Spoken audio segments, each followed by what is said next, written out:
이번 주간에 우리 부교역자들 8명 중에 4명이 확진되어서 지금 4명이나 격리된 상태입니다. 그러다 보니 모든 사역들이 비상조치로 돌아가고 있습니다. 특별히 관리 집사님도 한 달 넘게, 만 한 달인가요? 병으로 부재한 상황이라 교역자들의 또 로드가 많이 걸렸었는데 다행히 어제 우리 집사님께서 퇴원을 하셨습니다. 건강하게 퇴원하셔서 너무 다행이고요. 우리 성도님들 건강을 지키는 게 교회를 지키는 거다. 그런 마음 가지고 여러분의 건강도 잘 지키시기를 부탁드립니다. 자, 이런 코로나의 상황이 심하면 심할수록 우리에게 우리의 마음의 자세와 영적인 모습에도 영향을 깊이 미칠 수밖에 없습니다. 이런 영향이 영적인 면에서 침투하지 않도록 우리 스스로를 잘 관리하는 게 무엇보다 굉장히 중요하죠.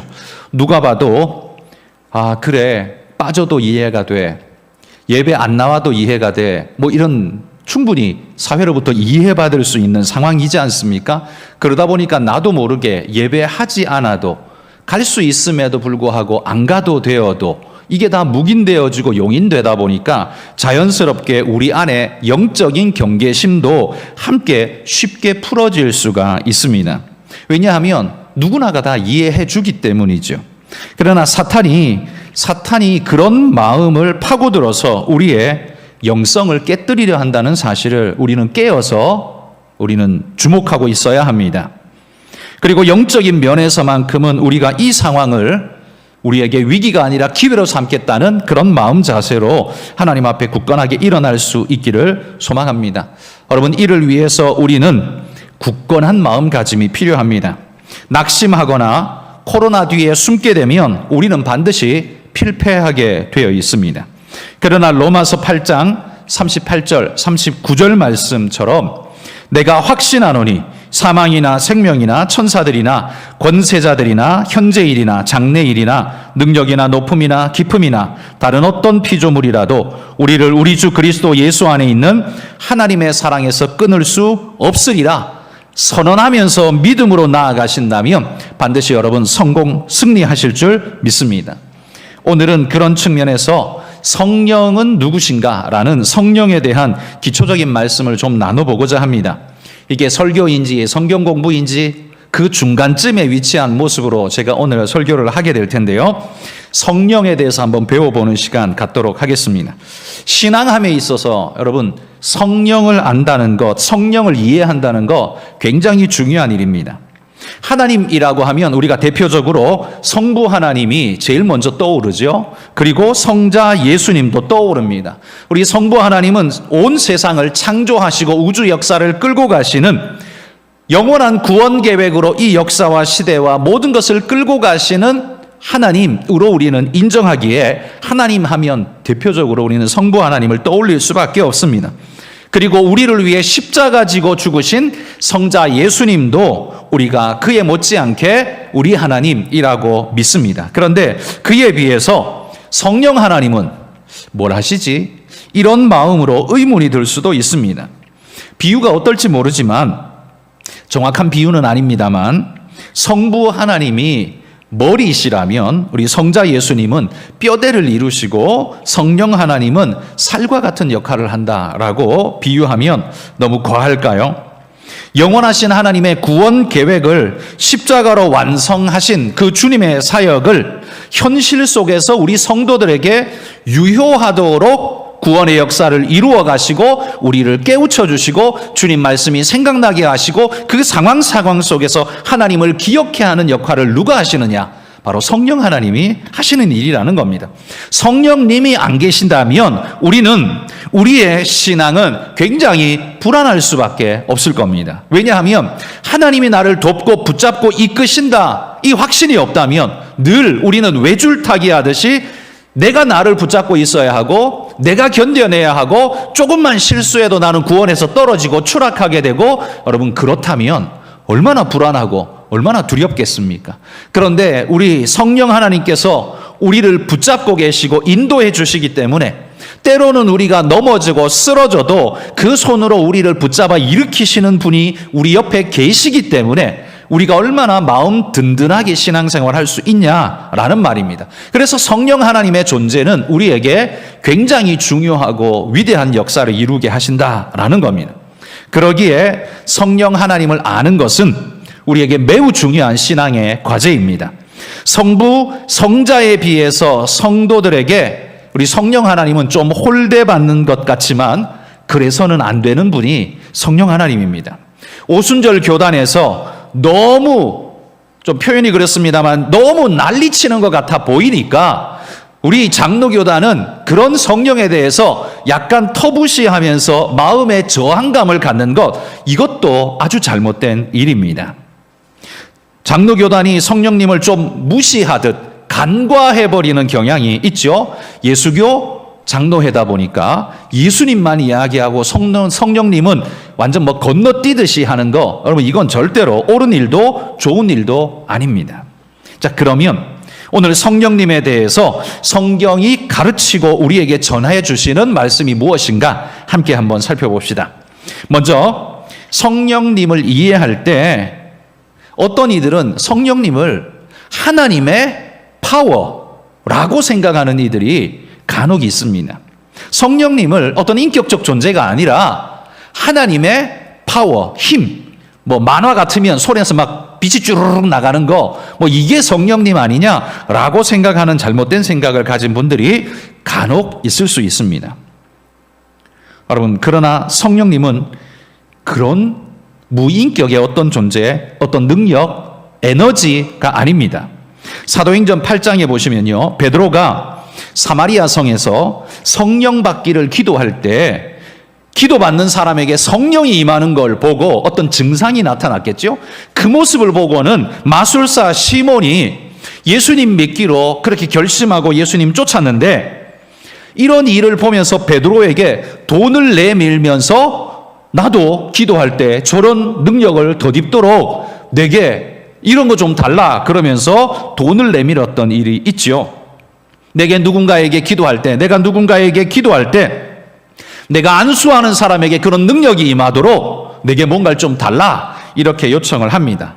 이때 이 마술사 시몬은요, 성령님을 어떻게 생각한 걸까요?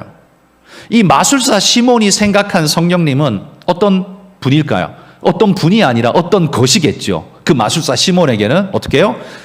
내가 기도할 때 나타나는 증상, 현상, 어떤 에너지, 뭐 이런 느낌으로 생각했다는 거죠. 그러니까 비인격적 능력, 그게 성령일 거라고 이 마술사 시몬은 생각했다는 겁니다. 그러나 베드로는 그 이야기를 듣자 아주 호되게 꾸짖으며 저주하듯이 그에게 내뱉는 말씀을 보죠. 왜냐하면 그건 신성모독이기 때문에 그렇습니다. 이 마술사 시몬처럼 우리 중에도 아직 말씀을 잘 모르고 성경을 잘 모르는 분들 중에 성령 하나님을 하나님이 아니라 하나님의 에너지, 능력인 것처럼 생각하는 경우가 있을 수 있습니다. 그러나 성령님은요, 결코 에너지가 아닙니다. 진짜 인격 하나님이십니다. 성령님은 하나님의 능력이 쏟아져 나가는 에너지가 아니라 성부 하나님, 성자 하나님과 함께 온 우주의 역사를 운행하시며 섭리하시며 이끌어 가시는 하나님이시다라는 말이에요. 성령은 능력을 소유하신 하나님이시지 하나님이 나타내는 능력이 아닙니다. 이 사실을 먼저 우리가 깨달아야 합니다. 성령님은 에너지가 아니라 하나님 그분 자체라는 사실을 기억하십시오. 성령은 파워나 단순한 능력이 아니라고 했습니다. 하나님이신데, 그러면 그분에게는 어떤 특징이 있느냐? 그분에게는요, 지정의 인격을 가지신 분이라는 겁니다. 먼저 성령님은 지적인 존재이십니다. 성령님은 스스로 생각하시고 계획하시고 판단하시는 인격의 존재입니다. 로마서 8장 27절에 이렇게 말해요. 마음을 살피시는 이가 성령의 생각을 아시나니 이는 성령이 하나님의 뜻대로 성도들을 위하여 간구하심이라. 바울은 성령께서요, 생각을 아시는 분이다. 그리고 사람의 마음을 살피신다. 그리고 성도를 위하여 간구하고 계신다. 이렇게 표현합니다. 여러분, 이건 인격체가 하는 일이지 어떤 다른 물적 존재가 할 수 있는 일이 아니죠. 이건 인격체가 하는 일입니다. 게다가 에베소서 1장 17절엔 이렇게 말해요. 우리 주 예수 그리스도의 하나님 영광의 아버지께서 지혜와 계시의 영을 너희에게 주사 하나님을 알게 하시고, 이렇게 말합니다. 성령님을 지혜와 계시의 영이라고 표현합니다. 성령은 하나님의 충만한 지혜와 그분의 말씀을 열어 보이시는 그런 당사자이시다라고 말해요. 성령님은 아무 생각 없는 에너지나 파워가 아니라는 말이에요. 그분은 생각하시고 결단하시고 역사하시고 인도하시고 이런 모든 역할을 하시는 인격의 하나님, 지적인 존재시다라는 거예요. 두 번째, 우리 성령님의 특징은 첫 번째 지적인 존재일 뿐만 아니라 두 번째는 감정의 존재입니다. 기쁨과 슬픔과 사랑과 미움과 평안과 근심 등의 감정들을 다 가지고 계신 분이란 말이에요. 에베소서 4장 30절에 이렇게 말합니다. 하나님의 성령을 근심하게 하지 말라. 그 안에서 너희가 구원의 날까지 인치심을 받았느니라. 자, 여기 보면 성령께서 뭘 하고 계세요? 근심하시는 분이라는 사실을 말해주죠. 인격이 아니시라면 근심하지 않습니다. 그죠? 여러분, 미사일이 근심하는 거 봤습니까?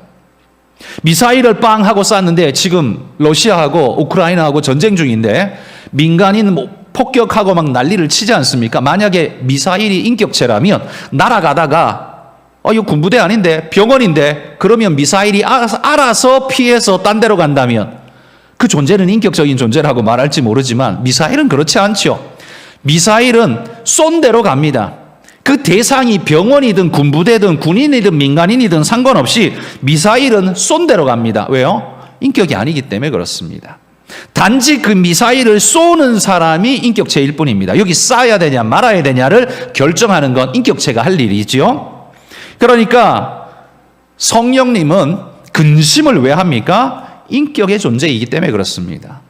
지정의를 가진 인격의 존재이기 때문에 아파하시고 기뻐하시고 행복해하시고 슬퍼하시고 이 모든 감정이 살아 역사하는, 그래서 인간만 그런 감정을 가진 게 아니라 하나님의 특성을 닮은 게 인간이기 때문에요. 하나님에게는 그런 온전한 인격의 능력이 다 가지고 계신다는 거예요. 세 번째는 의지적인 존재입니다. 고린도전서 12장 11절 이 모든 일은 같은 한 성령이 행하사 그의 뜻대로 각 사람에게 나누어 주시는 것이라. 성령이 지금 뭘 하고 있어요? 그분의 뜻대로 각 사람에게 나누어 주고 있다라고 말해요. 뜻을 가지고 계시고 그 뜻에 맞게 판단하시고 줄 사람과 주지 않을 사람을 구분하시고 그 모든 일을 하시는 의지적 존재가 성령 하나님이란 말이에요. 또 디모데후서 4장 18절에 주께서 나를 모든 악한 일에서 건져내시고 또 그의 천국에 들어가도록 구원하시리니 그에게 영광이 세세 무궁토록 있을지어다. 아멘. 사도 바울은 여기 주께서라고 표현하는데 이 표현은 예수님만을 의미하는 게 아니라요, 삼위 하나님을 통칭해서 하는 말인데, 특히 여기서 구원의 과정에서 일어나는 모든 역사는 누가 하는 일이냐 하면 성령 하나님이 하는 일입니다.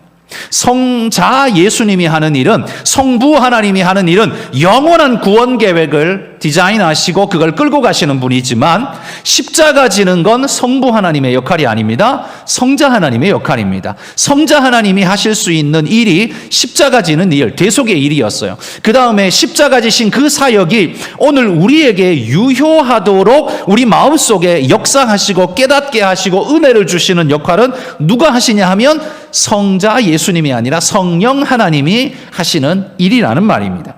성자 예수님은 우리에게 주신 그 말씀으로 역사하시는데 그 말씀이 능력 있게 역사되도록 우리에게 유욕해 하는 사역을 누가 하느냐? 성령 하나님이 하시는 일이라는 거예요. 그래서 구원의 과정 속에 계획하고 전체를 주관하시는 건 성부 하나님이지만 십자가 지며 그걸 성취하신 일은 성자 하나님이 하신 일이지만 그게 오늘 우리에게 유효케 되어지고 역사되어지게 만드는 일은 성령 하나님이 하시는 일로, 구원의 전 과정은 성부, 성자, 성령께서 함께 하시는 삼위일체의 사역입니다. 그래서 삼위 하나님이 우리를 위해서 역사하시는 하나의 역사를 끊어짐 없이 완벽하게 이끌어 가시는 분이시라는 말이에요.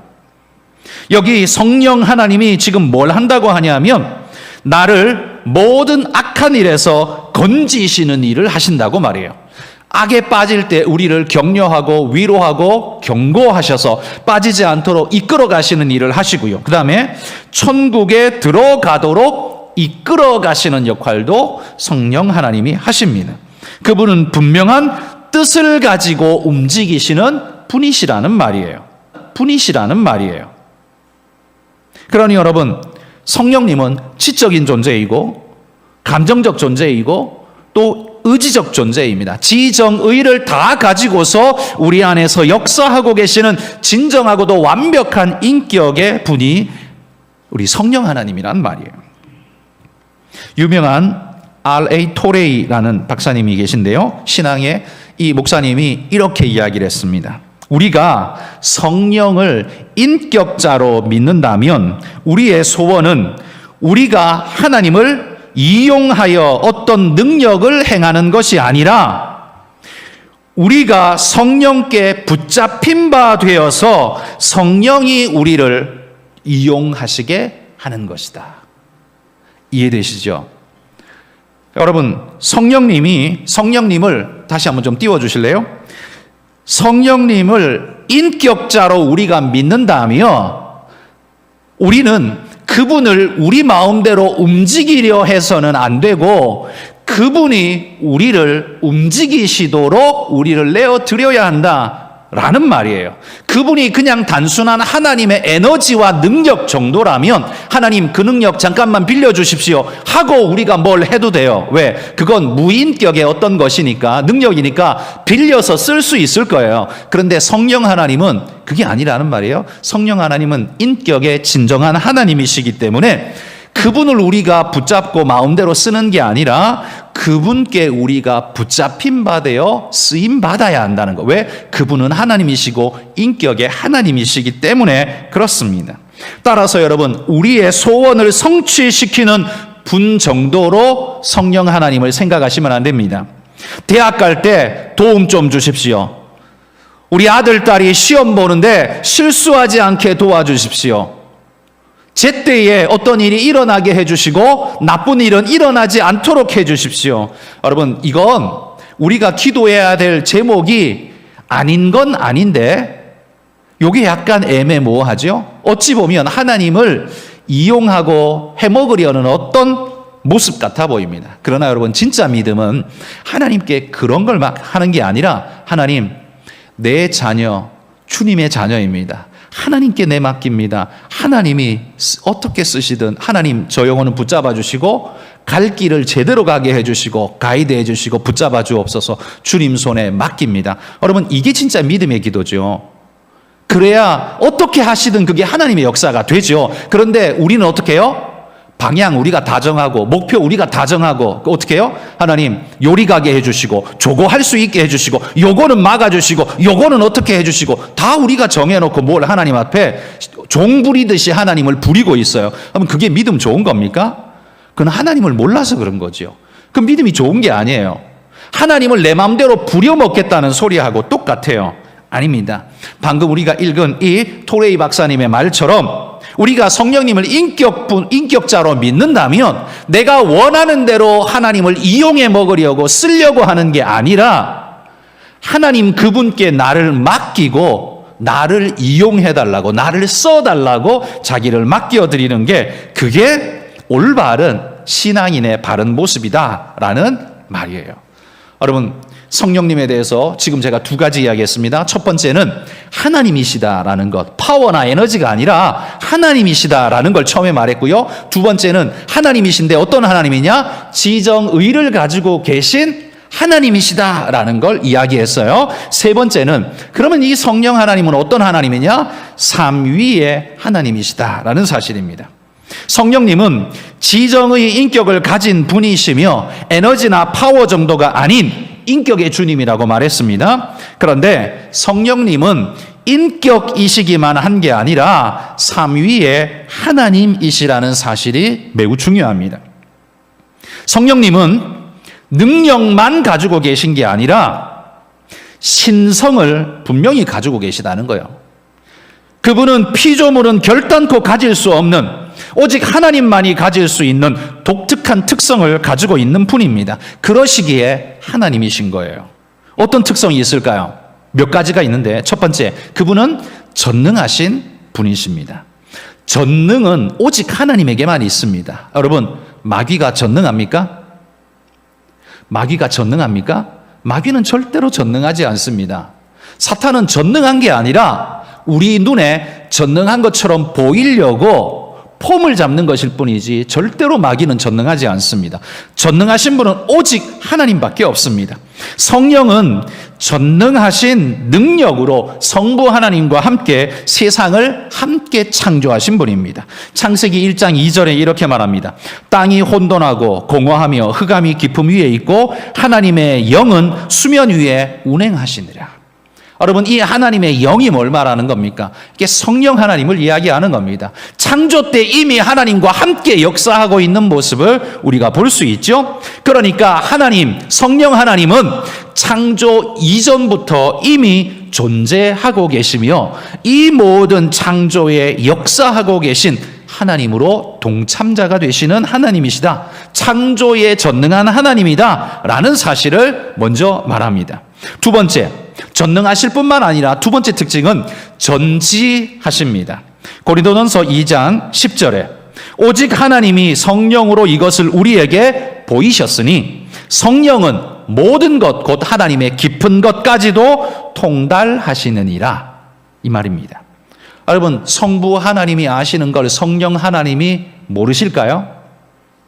그런 단절이 있을 수 있을까요? 없습니다. 성령 하나님이 아시는 걸 성부 하나님, 성자 예수님이 모르실까요? 그런 일은 없습니다. 삼위의 하나님은 오직 하나로서 역사하시며 함께 공유하시고 함께 역사하시는 하나님이십니다. 성령 하나님은요, 하나님의 깊은 것까지, 다시 말해 하나님의 깊은 계획과 뜻을 이미 통달하고 알고 계신, 공유하고 계신 분이시라는 거예요. 그래서 누가 감히 여러분 하나님의 속까지 알 수 있겠습니까? 하나님의 전능하신 하나님의 속까지 알 수 있는 분은 하나님 외에 없습니다. 그런데 성령 하나님은 하나님의 깊은 것, 다시 말해 하나님의 속까지 다 알고 계시다는 거예요. 이게 뭘 말해요? 그분은 하나님이시다라는 사실을 말하는 겁니다. 전지하신 분이란 말이에요. 셋째는 무소부재하신 분이십니다. 시편 139편 7절 8절입니다. 내가 주의 영을 떠나 어디로 가며 주의 앞에서 어디로 피하리이까? 내가 하늘에 올라갈지라도 거기 계시며 스올에 내 자리를 펼지라도 거기 계시니이다. 하나님이 지금 어디 계신데요? 하늘에 올라갔는데 거기도 계시고, 스올에 내려갔는데, 스올은 이 유대인들의 개념 속의 스올은 땅 밑 죽은 자가 가는 세계, 일명 옛날 조선식으로 말하면 저승 비슷한 이야기, 그게 스올입니다. 죽은 자의 세계, 이런 개념이죠. 스올이에요. 거기 갔는데 거기도 계시는 거예요. 여러분, 이게 무슨 말입니까? 하나님을 피해 하나님이 존재하지 않는 곳이 있느냐? 하나님을 피해 어디에 숨을 수 있느냐? 없다라는 말을 하는 거예요.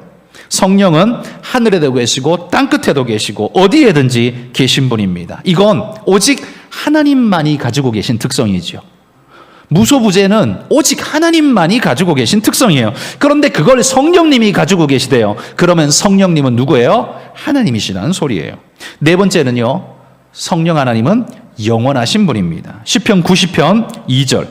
산이 생기기 전, 땅과 세계도 주께서 조성하시기 전, 곧 영원부터 영원까지 주는 하나님이시니이다 라고 이야기합니다. 여러분, 성령님은요, 산과 땅이, 세계가 조성되기 이미 이전부터, 영원 전부터 계셨습니다. 우리가 알 수 없는 영원까지 계시는 분이 마이너스 영원부터 플러스 영원까지, 그 끝이 어딘지 알 수 없는 거기까지 여전히 그대로 살아계신 분이 하나님이시다라는 거예요. 그러니 여러분, 이런 성령님이 찬양을 받으시기에 합당하지 않습니까? 우리가 믿는 성령님은 이런 분이시다라는 말이에요. 자, 그러면 이런 성령님에게는 어떤 특성이 존재론적 특성을 지금까지 살폈다면 그러면 그분이 가지고 계신 성품적 특성은 어떤 것이 있느냐를 살펴봅시다. 자, 성경이 그러면 이 성령님을 어떻게 묘사하느냐, 그걸 살펴야겠죠. 성경은 성령에 대한 가르침을 비유적으로 우리에게 이야기를 하고 계십니다. 모형으로 우리에게 설명해 주고 계신데요. 모형은 왜 모형이냐면 원형을 그대로 말로 표현하기 어려울 때 모형을 통해서 우리가 무엇처럼 어떤 것처럼 이렇게 설명을 하지요. 설명을 돕기 위해서 모형을 사용하는 겁니다. 그래서 하나님을 온전히 설명하기 어렵기 때문에, 그리고 듣는 우리가 하나님을 온전히 다 이해할 수 없기 때문에 우리가 하나님을 이해할 수 있는 방편은 이 땅에 존재하는 어떤 특성을 유추해서 하나님 그런 분이구나, 이런 특성의 확대, 이게 하나님의 특성이구나 라고 유추해서 알 수밖에 없지, 우리는 하나님을 설명해 준다고 알 수 있는 존재가 아닌 거예요. 마치 생각해 보십시오. 개미가 내 발 밑에 와서 내 발을 좀 이렇게 더듬어 찔러보고 더듬이로 몇 번 찔러보더니만 요 놈은 아마 요렇게 생겼을 거야 하고 그림을 그리면 내가 나올까요? 안 나오겠죠. 무슨 장벽 같은 느낌을 만들겠죠. 왜? 장님 코끼리 코만지기라는 이야기가 있지 않습니까?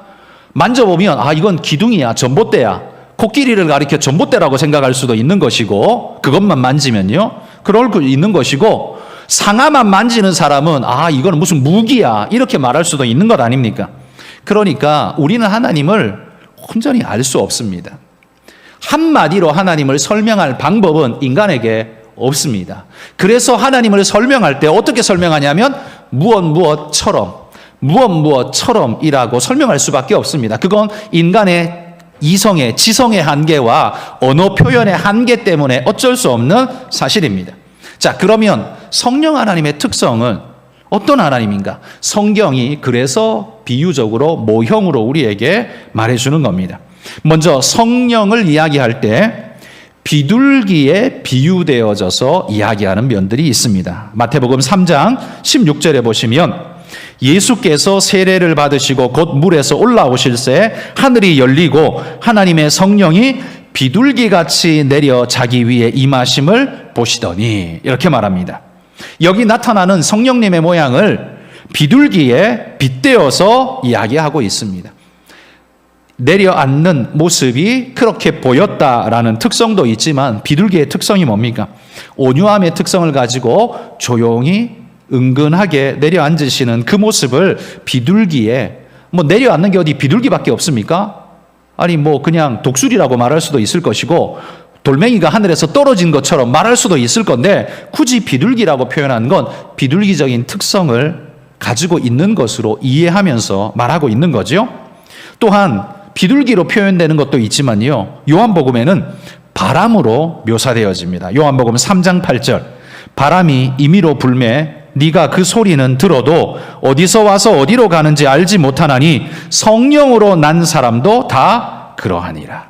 그러니까 여기 성령은 바람처럼 보이지도 않고 그 다음에 어디서부터 오는지 알 수도 없는 그런 특성을 가지고 있는 분이다라는 걸 이야기하죠. 또한 오순절 성령은 강한 바람같이 임했다라고 했는데, 이 강한 바람은요 굉장히 센 능력, 엄청난 파워를 소유하고 계신 분이시다라는 걸 묘사하는 거죠. 강한 바람은요 나무를 뽑아내기까지 하지 않습니까? 집을 날려버리는 특성이 있지 않습니까? 그래서 하나님의 성령님을 바람에 비유하는 건 온유한 비둘기로 나타날 때도 있지만 그분의 능력은 강력한 허리케인처럼 나무를 뽑고 집을 날려버리는 같은 강력함으로도 임하시는 분이시다라는 거예요. 어디서부터 와서 어디로 가는지 눈에 보이지도 않기 때문에 알 수 없는 것처럼 성령님도 그렇게 역사하신다라는 거예요. 그러므로 바람에 비유된 성령님은 분명히 존재하지만 보이지 않는 비가시적 존재이시며, 바람이 그 방향이나 강도를 우리가 어떻게 추론하지도 못하고 보이는 것, 나타나는 것으로만 우리가 알 수밖에 없는 그 선택은 그분만이 하실 수 있는, 그분은 주권적 존재라는 사실을 보여주고요. 또한 엄청난 위력을 가지고 있는 능력의 하나님이심을 나타내주는 표현법이 바람이라는 걸로 나타나는 겁니다. 여러분, 갈릴리 바다의 어부들에게 바람은, 우리는 바람 그러면 산들바람이 생각나지만 갈릴리 어부들에게 바람은 폭풍을 치는 그 바람입니다. 배를 뒤집어 엎어버리고 가만히 있는 물을, 바닷물을 파도가 일게 해서 배를 삼키게 만드는 그 바람, 갈릴리 어부들에게 머릿속에 떠오르는 바람은 그런 바람이에요. 굉장히 강력한 힘을 가지고 있는 거죠. 그래서 성령님을 성경은 비둘기로도 표현하고요, 바람으로도 표현해요. 또 있습니다. 불로도 표현합니다. 사도행전 2장 3절, 마치 불의 혀처럼 갈라지는 것들이 그들에게 보여 각 사람 위에 하나씩 임하여 있더니, 이렇게 말합니다. 성령은 불처럼 임하셨다라고 말합니다. 이때 불의 이미지는요, 불이 뭡니까? 모든 걸 살라버리는, 태워버리는, 한마디로 말해 심판의 능력을 가지고 있는, 그리고 불법과 부정을 소멸시켜버리는 능력이 있는 그런 하나님의 파워 있는 능력을 가지고 있으면서도 정화의 힘을 가지고 있는 게 성령이시다라는 거예요. 그러므로 성령 하나님은 우리의 모든 죄와 허물을 정화시키는, 씻어내는 역할도 할 뿐만 아니라 죄되고 어리석은 우리의 마음을 불같이 두드려서 깨우시는 그런 역할도 하시는 분이시다라고 말하는 거예요. 또한 성경은요, 성령을 물에다가도 비유합니다. 요한복음 4장 14절입니다. 내가 주는 물을 마시는 자는 영원히 목마르지 아니하리니 내가 주는 물은 그 속에서 영생하도록 솟아나는 샘물이 되리라. 여러분, 여기 물은 말씀을 비유한 것인데 그건 성령으로 역사되어지는 말씀을 이야기하는 거예요. 물은 생명에 있어서 가장 중요한 요소 아닙니까? 물이 없으면 생명도 없습니다. 그래서 우리가 우주 탐사를 나가면 제일 먼저 찾는 게 뭐예요? 물이 있느냐, 이겁니다. 물이 있느냐, 그게 있으면 생명 존재가 가능하다, 이거죠. 달에도 물의 흔적이 있다 그러면서 막 흥분하면서 발견하지 않습니까? 화성에도 그런 게 있을 거다 그러면서 막 찾아 나서고 있지 않습니까? 여러분, 물이 없으면 생명도 없습니다. 우주에서 생명체를 찾을 때 그 기준은 언제나 물입니다. 이처럼 여러분, 성령이 물에 비유되는 건 어떤 의미일까요? 생명을 주시는 분이시라는 사실을 우리에게 비유적으로 말하는 겁니다. 성령은 우리에게 생명을 공급합니다. 여러분, 성령이 떠나면 우리는 죽은 자와 같을 수밖에 없습니다. 그리스도인이 아무리 그리스도인이라고 해도 성령이 떠나버리면 그 존재는 이미 마른 막대기처럼 죽은 존재일 수밖에 없다는 겁니다. 그러니 성도 여러분, 이 성령을 구하십시오. 성령의 은혜를 잃어버리고 나면 남는 건 뭐예요? 막대기밖에 안 남아요. 그러니까 뭘 말해요? 맨날 쓸데없는 소리나 하고 자기 발 앞에 엎드리라 라고 말을 하고 자기가 주인처럼 하고, 이런 일들이 언제 일어나요? 성령이 말라버리면 나타나는 막대기적인 현상이 그렇게 나타날 수 있습니다. 그런데 우리가 성령의 은혜에 촉촉이 적셔지면 어떻게 해요? 은혜가 흐르고 축복이 흐르고 봉사를 먼저 하고 사랑을 먼저 전하는 일들이 일어나지 않습니까? 여러분, 성령이 있고 없고의 차이입니다. 그러니 내가 성령에 먼저 은혜에 녹아질 때 우리 교회는, 우리의 사회는 복되고 아름다운 은혜의 사회가 될 수 있습니다. 여러분, 우리로 생명력 있게 만드는 건 성령의 능력이다 기억하고 성령을 붙잡으시기를 소망합니다. 또한 성경에는요, 성령을 기름에 비유합니다. 기름은 불을 밝히는 용도로 쓰이기도 하고, 또 성경에는 환자를 치료하는 치료약으로도 기름이 쓰입니다. 그래서 성령이 기름에 비유되었다는 건 우리를 밝히시는 분, 그래서 하나님이 하나님의 그 비밀한 것을 깨달아 알게 하는, 하나님께서 우리로 깜깜한 밤에 있지만 빛을 비추어 조명하셔서 우리로 하여금 발견하게 하고 깨닫게 하고 알게 하는 역사를 하나님이 우리에게 일으키시죠. 성령님의 빛의 역사입니다. 뿐만 아니라 우리를 치유하시고 고치시는 역사를 성령님은 하십니다. 성령님은 이런 5가지의 특성을 우리에게 보여주고 계시죠. 그러면 이 5가지의 특성만 있느냐? 그건 아니죠. 더 많은 특성이 있지만 우리에게 이 정도로 보여주고 계시다는 겁니다. 그러면 여러분, 이 성령은 우리에게 어떻게 임하시고 역사하실까요? 성령이 밝히고 있는 성령 강림의 역사는 구약과 신약이 좀 다르게 나타납니다. 구약 시대의 성령의 임재는 모든 사람에게 성령이 임한 게 아니라 특정인에게만 임했습니다. 특별한 소명을 받은 사람에게만 하나님이 임했다가 시간이 지나면 떠나가시는 그런 간헐적 임재를 하셨습니다. 임시적 임재라고 할 수도 있겠죠. 한시적 임재라고 말할 수 있을 겁니다. 사무엘상 16장 14절에 보면 이렇게 말해요. 여호와의 영이 사울에게서 떠나고 여호와께서 부리시는 악령이 그를 번뇌하게 한지라. 하나님의 영이 사울을 떠났대요. 이전에는 하나님의 영이 사울에게 임함에 그가 예언하는 자가 되고 그렇게 나오지 않습니까? 그런데 그가 하나님 앞에 온전치 못하고 그 마음을 순수함을 잃어버리고 말씀에서 떠나게 될 때, 그때에 하나님의 영이 사울을 떠났다고 말합니다. 하나님의 영은 구약에 보면 임하기도 하시고 떠나기도 하셨습니다. 다윗도 밧세바를 범한 후에 회개하면서, 처절하게 회개하면서 하나님 앞에 기도했던 기도의 가장 중요한 포인트가 뭐인 줄 아십니까? 성령을 거두지 마옵소서, 그거였습니다.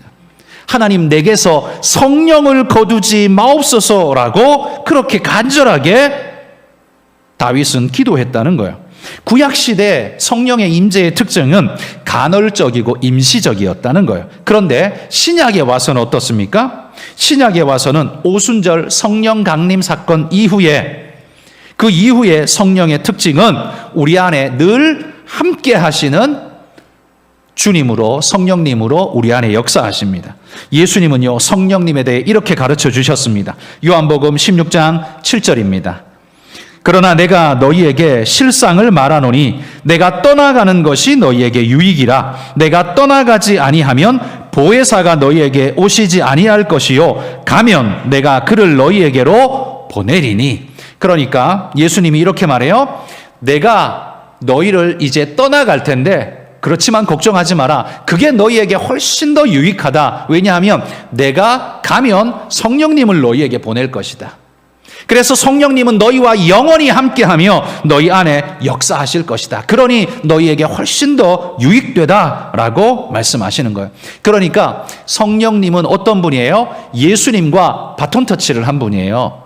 이 땅에서 당신의 백성들을 이끌고 구원하시고 역사하는 그 일을 위해서 예수님과 바톤 터치를 하고, 예수님은 하늘로 올라가셨지만 성령님을 우리에게 주셔서 늘 역사하는, 하나님의 깊은 뜻을 아시는 그분이 우리를 조명해 주시고 이끌어 주시는 역사를 하도록 늘 우리 옆에 함께 하도록 두신 분, 그분이 성령님이에요.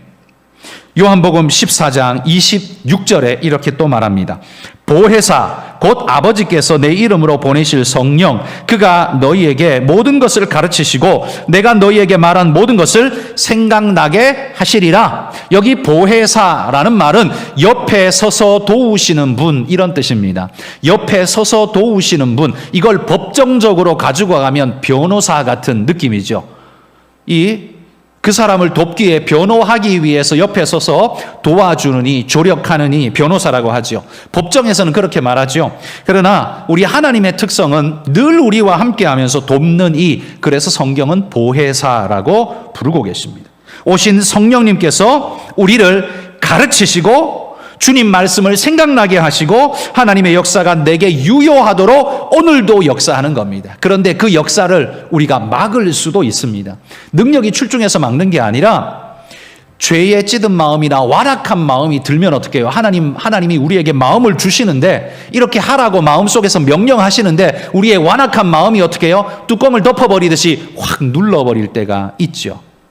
그때에는 하나님이 능력이 없어서 일을 못하시는 게 아니라 하나님은 인격적인 분이시기 때문에 하나님은 우리를 강제로 우리를 집어삼키는 게 아니라 우리가 의지적으로 주님 앞에 결단하고 회개하고 다시 돌아오도록 기다리시면서 하나님은 우리에게 말씀하십니다. 그런데 우리가 계속 완악해지면 어떻게 해요? 계속 성령님을 무시하고 짓밟아 버리는 일들이 계속 일어나게 되는 거죠.